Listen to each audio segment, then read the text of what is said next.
All right, today we're going to talk about testing for combustion gases in our cooling system. The reason we might need to do this is because we're looking for a blown head gasket, cracked head, something similar to that nature. So the tool we have for this, literally they call it a block tester. You'll hear me probably refer to it as combustion gas tester because that's what I'm looking for with it. And it uses a special fluid.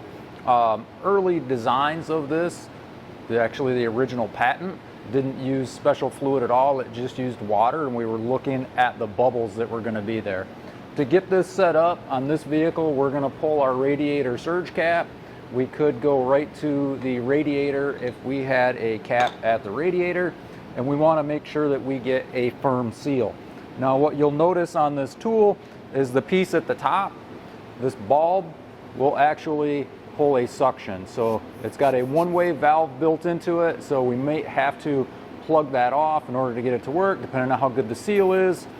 But this will allow us to suck the gases out of the radiator surge tank and into the tester itself. If we have any combustion gas, this fluid will change color. Let's see what we got. Now you will notice there is a line on the tester right here that we are going to fill to. Just real quick again, finger over top, we're sucking all of those gases out of our surge tank that might be here. Notice no bubbles are forming within this except for when we are actually squeezing that bulb and sucking it in there. What we're looking for in this is that fluid to change from blue to yellow. Let's go ahead and see what that might look like on another vehicle. So again, still the same basic simple setup. I'm going to pop our radiator cap off. We will want to make sure that we don't have coolant in the bottom that we would suck up into this. We want to be able to make sure we get gases only. I'm going to create a good firm seal there. We'll start this vehicle up and we will take some samples to see what we've got. So I've had the truck running for a couple of minutes now, so that way we could get all those gases circulating through the coolant if we had any. We'll take a couple of quick samples here and see what we get for a color change. Let me bring you in close.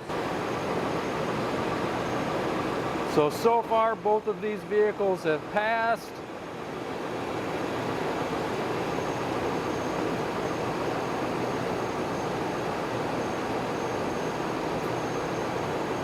Notice when we suck those gases in, we do get bubbling in there, but notice all of the bubbles go away. We have no bubbles forming in here while it's running. If we had bubbles forming there, we would suspect that we've got excessive exhaust gases or compression gases leaking into the cooling system. All right, here's what we would have had if we would have had a head gasket failure. This was about 6 pumps from the tailpipe of the truck, not fully sealed, just as the air was coming past, and our fluid did turn yellow. Thanks for tuning in today, guys. Got more videos coming your way.